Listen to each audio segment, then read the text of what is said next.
फिर मान नहीं पाएगा, ये अभिमान को फिर मान नहीं पाएगा।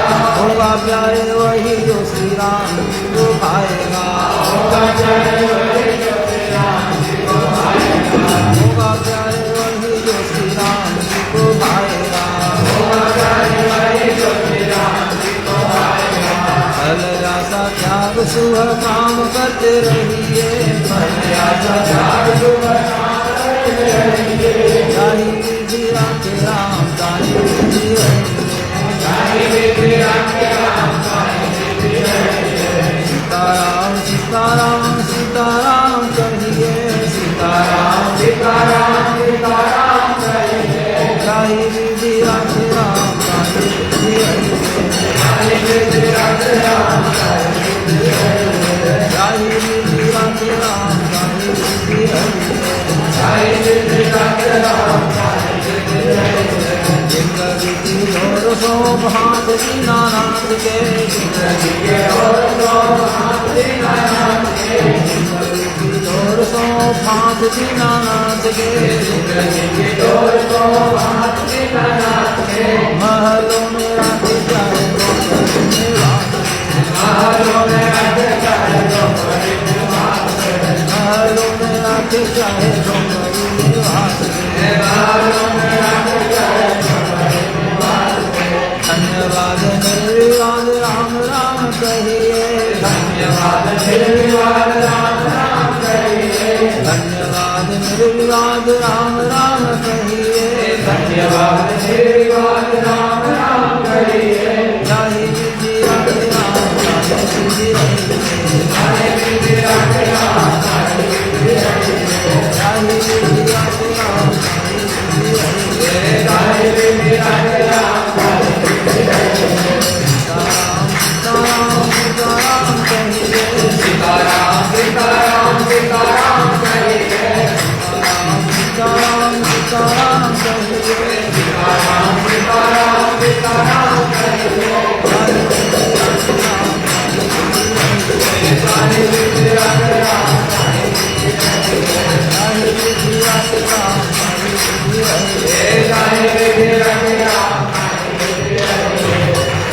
और किशोर भगवान की श्याम रामचंद्र की, श्री बालाजी वेंकटेश भगवान की, श्री भाष्यकार रमण स्वामी महाराज, अनंत श्री समन्वित वैकुंठवासी स्वामी महाराज की, सनातन धर्म की जय जय श्रीमन्नारायण स्वामी महाराज की जय। स्वामी महाराज की जय।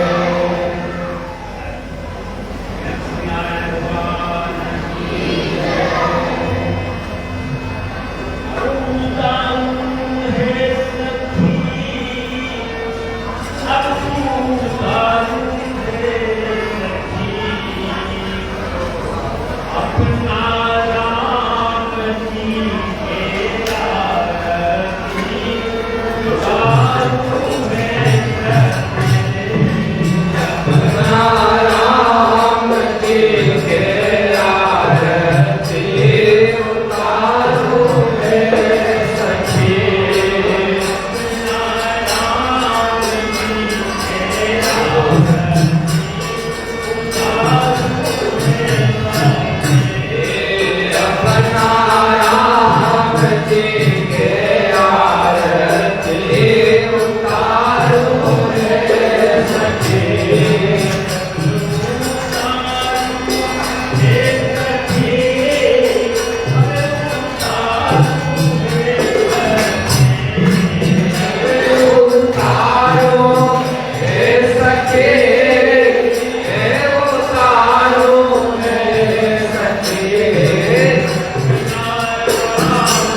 भगवान के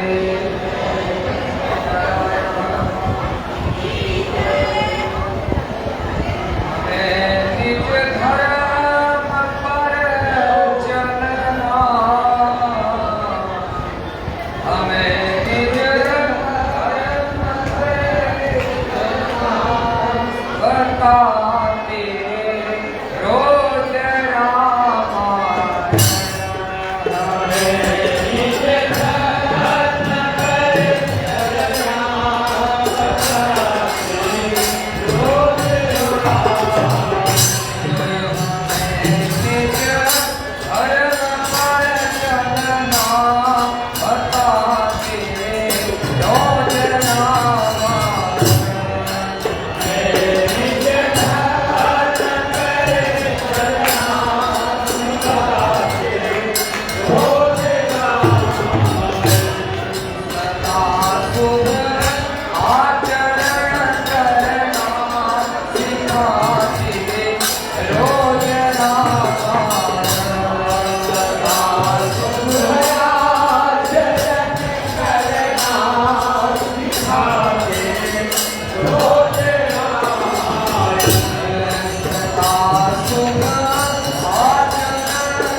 रोज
रामायण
जहाँ प्रभु प्रेम सागर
चित्रकला का प्रसाद फ्रांसिस नगर के नवयुवक संघ के द्वारा चित्रकला का प्रसाद भोग लगाया गया।